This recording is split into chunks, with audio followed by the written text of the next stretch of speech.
ஒரு கோயிலுக்கு போய் ஏன் ஒரு 5 நிமிஷம் அமைதியா உட்காருங்கன்னா, அந்த விக்கிரகத்துக்கு கீழ இருக்கக்கூடிய ஏதோ ஒரு மகான் உங்கள தொடர்க்கு நீ நீ வழிவகை செஞ்சு குடுக்கணும்ல்ல.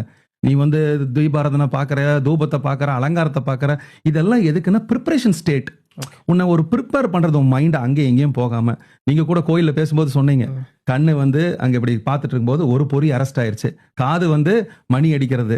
மூக்கு வந்து அங்க நறுமணமா இருக்கிற பொருள். வாய் வந்து மந்திரம் சொல்றது. 1, 2, 3, 4 பொறி அடங்கிருச்சு. இந்த 5வது பொறி அடங்குறது ரொம்ப கஷ்டம். அதுக்கு தான் உட்காரு அப்படின்னு சொல்லும்போது, அவங்க நம்ம பிராணவோட கனெக்ட் ஆவாங்க. ஏன்னா சிவலிங்கத்துல சிவானந்த பரமஹம்சர் அப்பா சொல்றாங்க, பாயுன்னு ஒரு இடம் இருக்கும் சிவலிங்கத்துல.